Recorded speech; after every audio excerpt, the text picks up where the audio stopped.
Welcome to Thinking Like a Lawyer with your hosts Elie and Joe Patrice, talking about legal news and pop culture, all while thinking like a lawyer. Here on Legal Talk Network.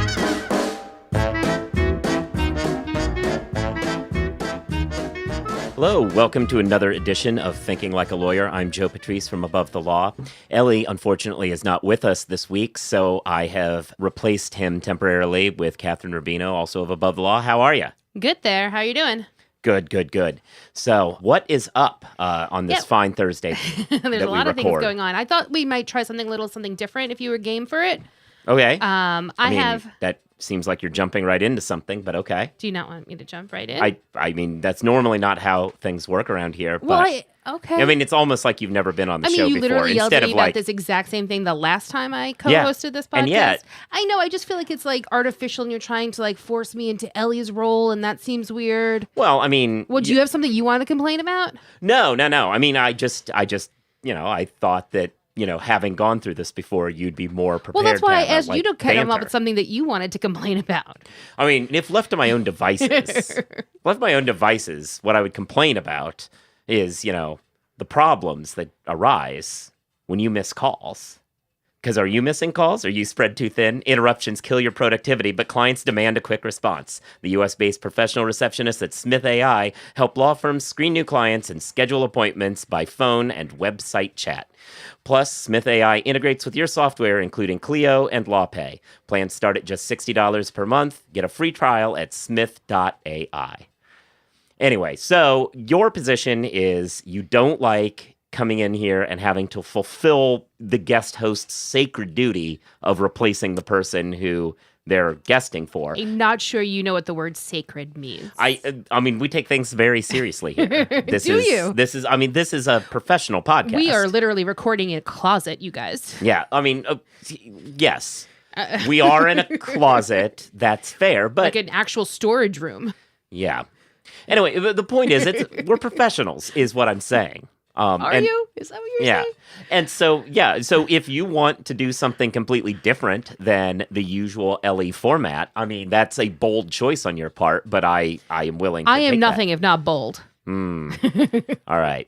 Well, I had an idea, right? I've Okay. maybe been watching a little bit too much of the ESPN in this sports season here, but I thought I'd come up with a list of legal hot topics. So do a quick I have 10 questions, but we'll spend 2 minutes on each of them. What's your hot take on all these burning legal questions? So you want to do a PTI style rundown of legal topics. Correct. Yeah. It's just stuff that's been in the news recently. It's not, you don't necessarily want to talk about it for 20 minutes, but it's all stuff that people are talking about right now.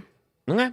All right. I mean, look, I'm in for this other idea. I'm fine to have a bantery fight about this. You got to mix it up a little bit. Can you put 2 minutes on the clock? I can do that. Yeah. All right. Question number 1. Kim Kardashian wants to be a lawyer. Will she make it? I actually think that if she sticks with it, she probably will make it. It seems as though she has taken actual initiative to have an apprenticeship. She seems very committed to doing the work. Now, will she pass the California bar, which is notoriously difficult? That is the real question here, right? If you're actually going to be able to put Esquire at the end of your name, you got to pass the bar. I mean, I don't know. That one I'm going to go with a 50-50. There are a lot of people who have failed the California bar who should, by all rights, should be practicing lawyers. There are a lot of people who are practicing lawyers in California who probably shouldn't be. So I give it about a 50-50 shot on that front. The real question is whether or not she's going to be willing to keep up the hard work that she's currently putting in to do this. Becoming a lawyer through the apprentice program in California, I believe, takes longer than just going to law school. Yeah. Right? It takes 4 years, I think. Is that right? Yeah, and you have to take a intermediary test. Yeah, so it seems like a lot more kind of work and effort and a lot more time. But, I mean, what else is she going to do? Make more perfume bottles designed like her ass? Yeah. I mean, she's already complaining about the fact that she had to work like 14 hours in one day. I mean, that does suck. Like, you've been a lawyer, you've had to work 14 hours. It's not great. No, it's not great. And you complain about it. You just don't have 1 point whatever million Twitter followers. Right. Like, it yet. Anyway, but no, that's Gauntlet thrown. But no, that's the whole thing, right? Like, there's a certain level of, I don't think that the problem for her is that she won't be able to do work. It's that she has done some things that suggest to me that she may not have the mindset yet She also, to do this. Hasn't even gone to college, right? So in terms of her ability to stick with an academic program, it's fair to have some questions about that. Yeah, there could be some issues. I don't know how this is going to turn out. Maybe 50-50, but if she sticks with it, I think she'll Don't be fine. worry. We will follow it closely at Above the Law. All right. That was the air horn. So okay. What's next? All right. Everyone's talking about Bill Barr's testimony yesterday, particularly how Kamala Harris handled it. Do you think that Kamala Harris's performance will be important for the 2020 election? No. No? This is a problem that we have around here, especially because Elie, for those who don't routinely watch cable news, Elie is increasingly on cable news. And so because of that, I've seen more cable news than I am inclined to watch naturally. And just watching it, like, there's this real crazy universe of people who, for some reason, believe that the world is watching C-SPAN all the time, and they are not. They are not, but you have to, these things are trending on Twitter. You now have all clippable versions that everyone's getting on their phone in terms of, their Twitter feed and whatnot. And the thing is, this is a moment where having a prosecutor on your side is a good thing, right? In terms of the left wing of the Democratic Party, she's having a moment right now. It's the good side of having a prosecutor if we ignore the whole putting truant parents in jail thing. Right. So if we overlook all of the there are legitimate qualms that people have about Kamala Harris. Yeah. But I think that if she's going to, have a moment surge, this seems like a good way to capitalize in it. She had some great clips from yesterday. Yeah, she had great clips during the Kavanaugh hearings too. Like, I just really don't think that anything that's happening now is going to move any needles. Sure, but think about it. When Hillary testified on Benghazi for like the 18th time, all of her approval ratings went way up when the way she handled herself. I think that people tend to respond very positively to the dynamic of a hearing. When someone handles themselves very well, people react. And I think that, long term, I don't know how long these hearings go on, who else will get called, what other, proceedings might be a part of it. But the longer I think that Kamala is able to do this, she will be in the spotlight. And I think that helps her candidacy, and it makes the fact that she was a prosecutor get a good shine on it in a way that just talking about her record may not. Okay. Also, more on Bill Barr. Has his reputation taken a hit because of his performance in yesterday's hearings? I cannot be more annoyed with this hot take. And I have seen Go for it, man. I have seen it. Huffington Post has an article about it. Ezra Klein tweeted about it. I do not understand these people who want to talk about Bill Barr having a reputation hit because of his involvement in everything yesterday. Bill Barr had a horrible reputation long before this. Do tell. Go into the details here. Bill Barr is the person who was brought in by the first Bush administration to squelch the Iran-Contra and not everyone's old enough to remember Iran-Contra, so go into a little bit of detail here. Oh, yeah. So that's an excellent point. Back in the long ago times, before Thanos killed anybody, there was... Spoiler alert. No, that's from, I know, but that's still. from the movie before. Like, if they haven't seen the movie 2 years ago, spoiler. Yeah, if they haven't seen the movie before, then they're in real trouble. Anyway, the point is, the Iran-Contra affair was this controversy where a bunch of Republicans in the Reagan administration, with or without the president's knowledge, but almost definitely with George H.W. Bush's knowledge, were selling weapons to the Iranians in exchange for getting hostages out.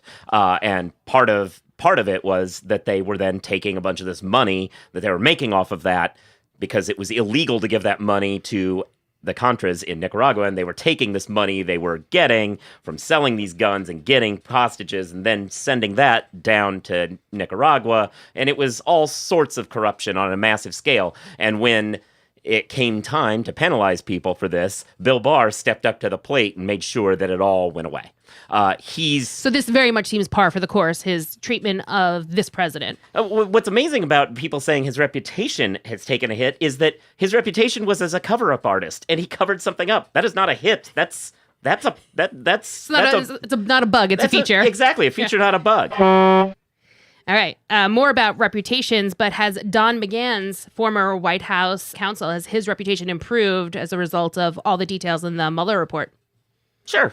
I mean, look, whether it should or not, it appears as though Don McGahn was a somewhat unwilling participant in some of the most awful shenanigans of the last couple of years that got uncovered in the Mueller report, and he was a cooperating witness. That said, he is absolutely a person who stuck around through all of that so that he could do all sorts of other awful things, like the way in which we put multiple people who have been rated as not fit for the judiciary on the federal courts to sit there for years and years and years. That's all Don McGahn's business. So I'm not sure I'm ready to rehabilitate him entirely, but sure, he seems to have a line in the sand. He also has, made a really good case for taking notes as a professional.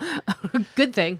Yeah, I guess that was the key takeaway of the Mueller report for those of us who are actual practicing lawyers. We learned that when we all thought that taking notes was a good thing, we learned that at least somebody in this administration agreed with us. So, yeah. All right. Next question. Moving out of the world of politics for a minute here, but Walmart just appointed a general counsel of health and wellness. Yeah. True or false? Is the general counsel of health and wellness as big a sham as wellness itself? Yeah, I mean, I'm not the world's biggest fan of wellness and mindfulness.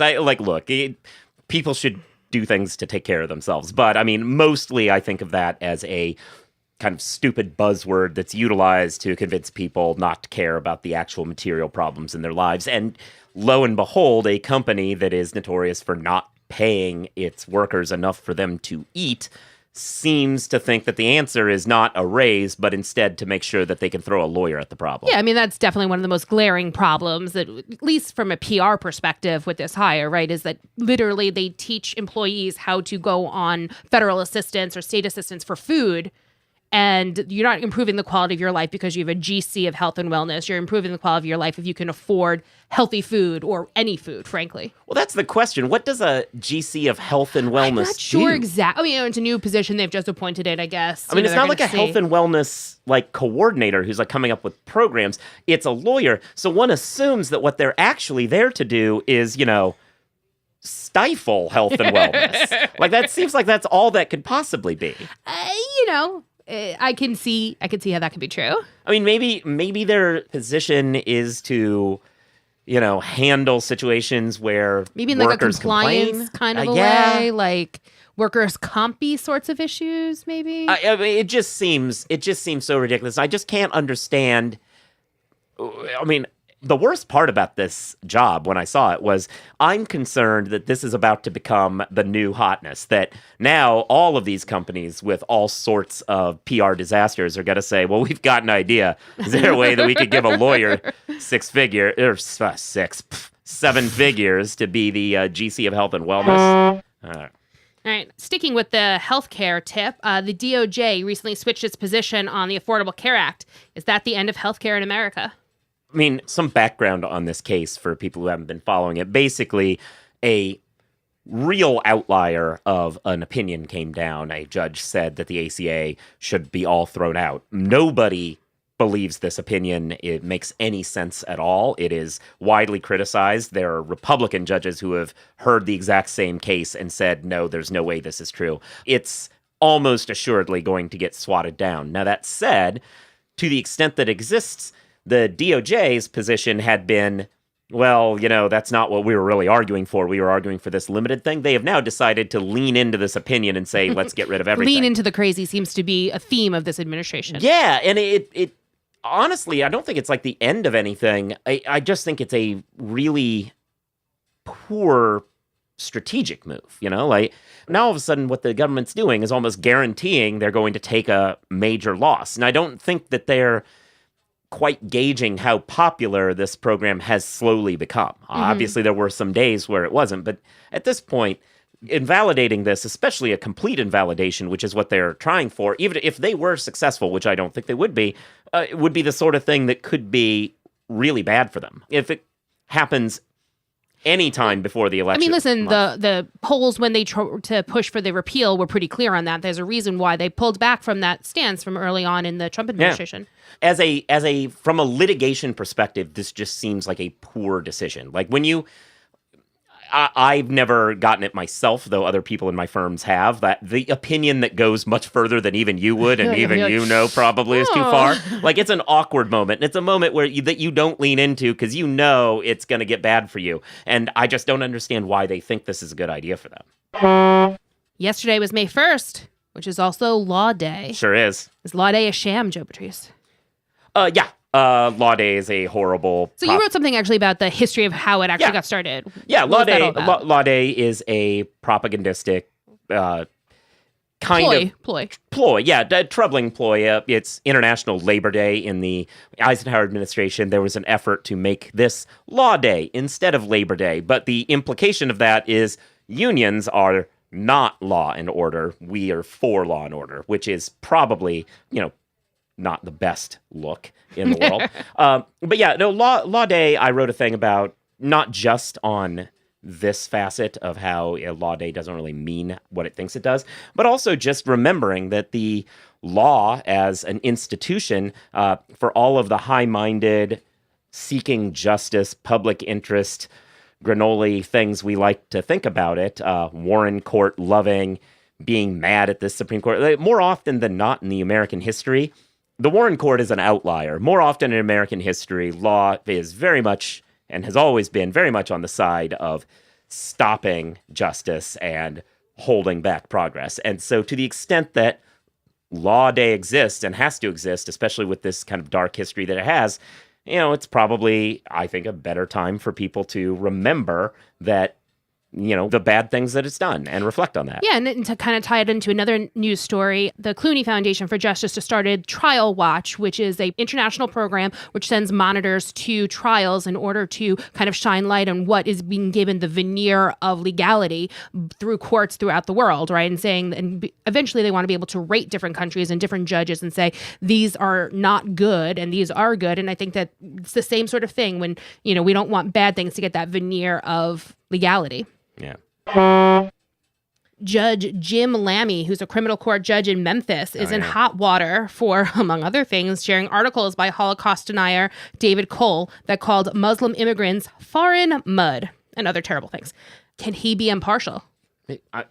Should he be a criminal court judge anymore? No. Full stop. We're done. No, I mean, like, what gets me is obviously there are a lot of horrible people on courts at all levels, and many more thanks to your buddy Don McGahn. But I just asked a question, man. the problem with this is that, I mean, in some ways it's a good thing. Like, we know because he does these sorts of things. But I don't understand how stupid all of these judges can possibly be. That it's almost like they don't think people read social media. And they put up there these, I mean, Holocaust deniers are a special kind of thing to go find. You got to do some work to find those and share them. And so a judge doing that is... Yeah, it's not mainstream media here. Yeah. And I think that it's very appropriate for a judge's impartiality to be called into question when they share this kind of stuff. If somebody shares, these racialized slurs, why would you ever be comfortable being either a lawyer or a defendant in his courtroom again? And that seems pretty obvious and a very clear reason why that person shouldn't be on the judiciary. Oh, yeah. I mean, it doesn't seem like a hard question at this point. I mean, but this goes back to the more fundamental problem in America, right? We elect bunches of judges, and to the extent that we do that, we invite... Not great. We invite this kind of lowest common denominator to occasionally end up making decisions. And unfortunately, we also end up in the situation where there's not always a solution to that problem. Elitism is not my favorite thing in the world, but there's certain arguments for, especially in the legal case, to embrace it as a way of making appointments. Okay, cool. The Democratic Emoluments Clause case against Donald Trump has survived a motion to dismiss. Is this a good thing, and how does it affect 2020? Meh. You're not enthralled by the case? You don't care? I think it's interesting. I think it's probably true. I don't know as though it has much impact at all. This is another place where Elie and I have a disconnect. Like, the ultimate impact to this the only actual legal consequence to any of this is an impeachment, which I am capable of counting to the number 67. So I know that's not happening. Sure, so. but I do think that, having it in a court also means it's a distraction for Trump. Sure. And, to the extent that you're looking ahead to 2020, I think that it is something that the candidates can rail against. And it's not something that's going to be easily a victory for the president. So it's not like it's going to clear him in any way. So I think that keeping these sorts of multi-fire, attacking from many different fronts is probably a good thing. What we've seen really is that the president has a hard time focusing on what's really important and gets very distracted by the shiniest object there's a reason why all his buildings are gold, right? Yeah. And so, I think that to that extent, it's certainly useful. It doesn't appear to be pulling anybody off of,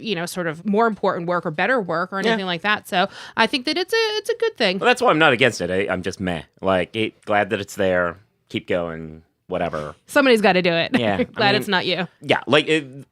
I guess there is a value to it. It is not the value that I think a lot of the people who... It's not a silver bullet. A lot of the people who go on cable news seem to think there is this ultimate impact to it that is not going to be there. It's also just kind of human nature that people would like people who are opposed to the president would like there to be an easy answer. Right. There's not. We have to wait to 2020. Sometimes things are hard. And that's a thing that some people don't quite get. The ABA did a survey of civics literacy. They asked 15 questions pulled from the naturalization exam. Only 5% of those surveyed got all the answers correct. 5%. That's terrifying.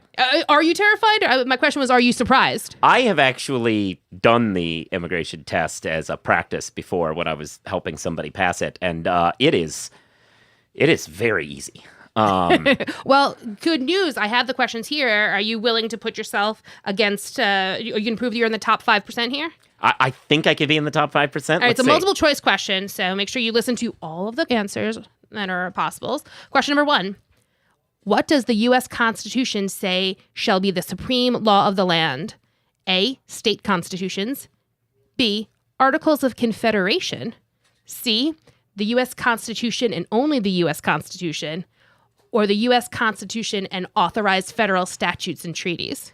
I feel like that last one probably is the more correct answer. That is the more correct answer. There you go. 47% of those said that the U.S. Constitution and only the U.S. Constitution is the supreme law of the land. So that's not great. Yeah. But, that at least is like a right-ish answer, right? Yeah. No. It's part of the right answer. Yeah. And that's not horrifying to me. Some of these might be horrifying. Okay. Question number 2. The idea of self-government is in the first 3 words of the U.S. Constitution. What are these words? A, I pledge allegiance. B, we the people. C, might makes right. Or D, yes we can. Is it ready to rock? Yeah. No. What's the answer, Joe Patrice? Wait, the first 3 words of the Constitution, Yeah. Is that the question? Yeah, we the people. Yeah. Yeah, you got it. I literally was not listening to any of the options. I just started going with 3 words. I really liked funny. that might makes right was a great as an answer. Yeah, all right. Question number 3. What are the first 10 amendments to the U.S. Constitution called? A, the Declaration of Independence. Jesus. B, the New Deal. C, the Bill of Rights.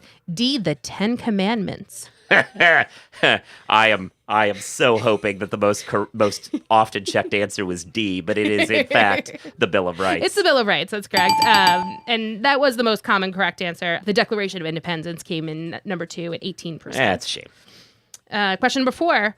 Which one right or freedom is not in the First Amendment to the Constitution? A, freedom of speech. B, freedom of the press. C, the right to vote. D, the right of people to peaceably assemble. Yeah, voting's not there. It seems like choosing C is a good answer generally. Well, that's true of most multiple choice tests. Question number 5. What did the Declaration of Independence do? A, freed slaves in Confederate states, gave women a national right to vote, declared our nation's independence from France, or D, declared our nation's independence from Great Britain. France is they That thought is an they were gonna slip is one by C. that is I'm gonna go D. 1 in 10 people thought that the Declaration of Independence freed slaves from Confederate states. Yeah. I mean, they got the right kind of. I'm just saying. I think we've made the point. This is not a difficult test. It's not. And that 5% is Terrifying. Yeah. No, that's not good.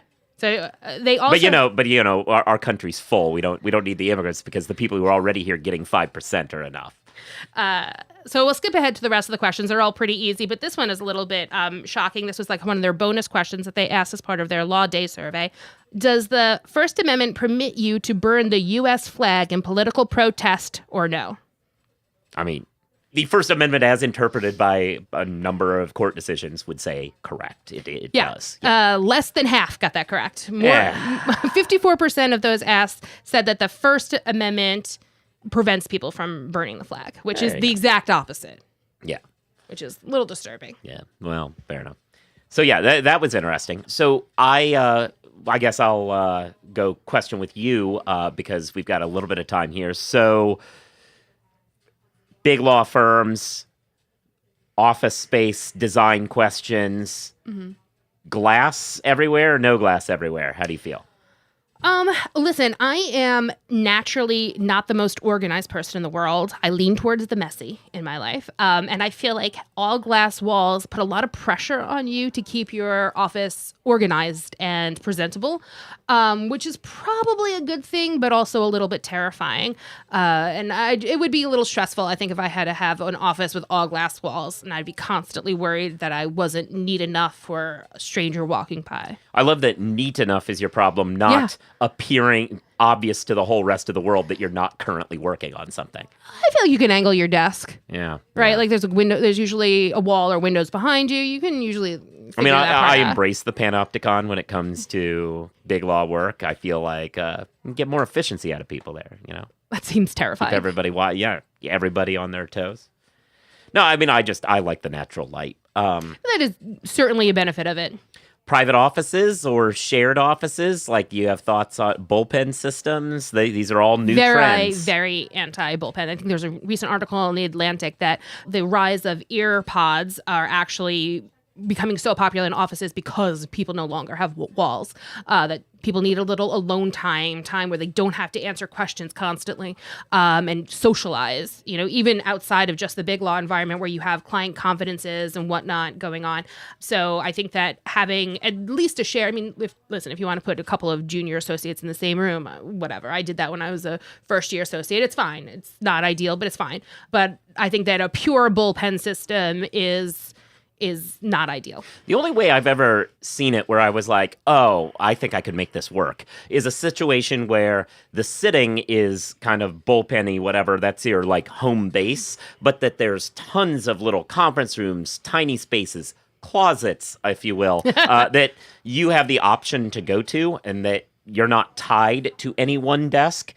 That system, I think, works. It can't be a bullpen where that's your desk somewhere in the bullpen, but it can be a situation where you have a little storage space, but otherwise it's kind of an open campus design of small rooms and stuff like that. I could see that. I think it's harder, especially in the legal profession, because there's a lot more sort of accoutrement that go along with it. You always have like the exhibits or the cases, and there's a lot of printouts. There's a lot of paper that kind of accumulates. Even in paperless offices, there's still a lot of paper.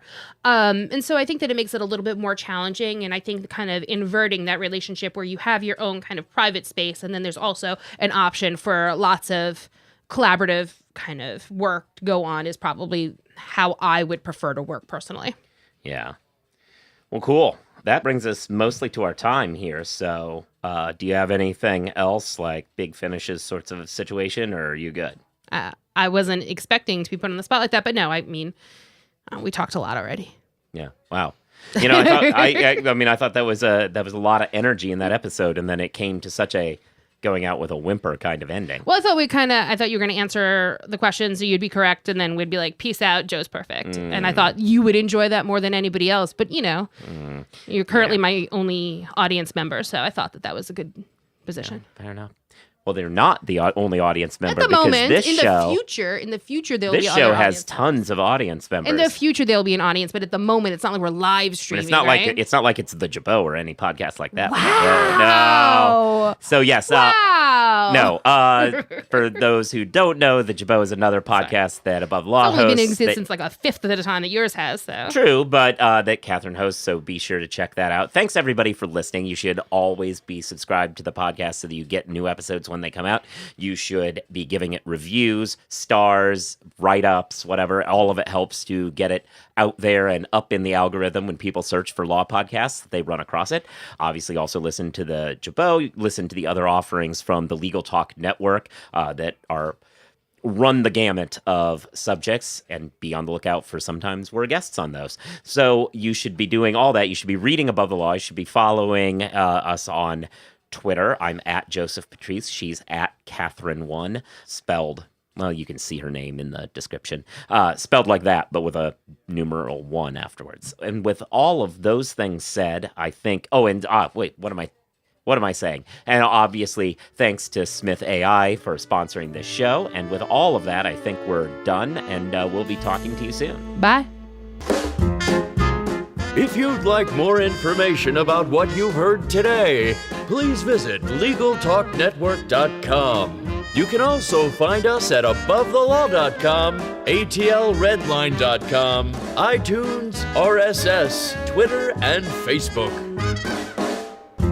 The views expressed by the participants of this program are their own and do not represent the views of, nor are they endorsed by, Legal Talk Network, its officers, directors, employees, agents, representatives, shareholders, and subsidiaries. None of the content should be considered legal advice. As always, consult a lawyer.